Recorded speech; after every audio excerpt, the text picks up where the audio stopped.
एक मियाँ बीवी की आपस में लड़ाई हो गई और लड़ाई इस कदर बढ़ गई कि बात कोर्ट तक पहुंच गई। तो वकील ने दोनों को कमरे में बुलाया और पूछा, तुम दोनों क्यों लड़ाई करते हो? क्या बात है? वो दोनों एकदम से एक दूसरे पर टूट पड़े और एक दूसरे की गलतियां बताने लगे और दोनों अपनी बातों को सही कहते थे। कोई किसी की बात को मानने के लिए तैयार नहीं थे। वकील ने दोनों को दिल की भड़ास निकालने दी। खामोश वो बैठ गए और दोनों की लड़ाई खत्म होने का इंतजार करने लगा।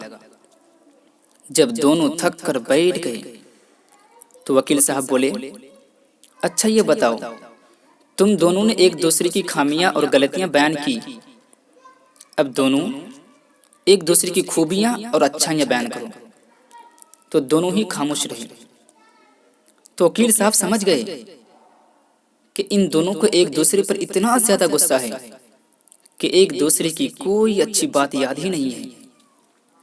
वकील ने दोनों को एक एक कागज का टुकड़ा दिया और बोला, दोनों एक दूसरे की अच्छाइयां बयान करो, इसमें अच्छाइयां लिखो, इस कागज के अंदर खूबियां लिखो।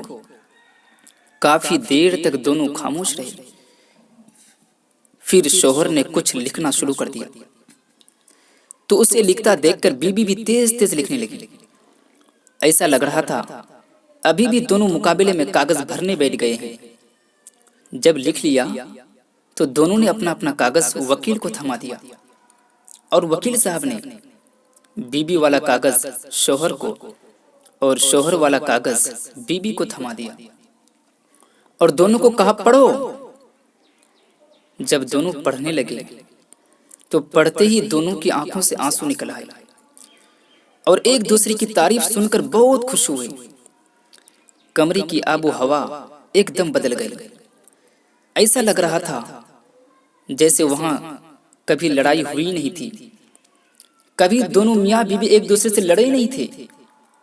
वकील का फर्ज पूरा हो चुका था। वो दोनों लड़ते हुए वहां आए थे और हंसते मुस्कुराते वहां से बाहर निकले। इसलिए हर औरत को चाहिए कि कभी कभी अपने शौहर की तारीफ भी कर लिया करे और हर शौहर को भी चाहिए कि कभी कभी अपनी बीबी की भी तारीफ कर लिया करे, क्योंकि तारीफ करने से मोहब्बत बढ़ती है।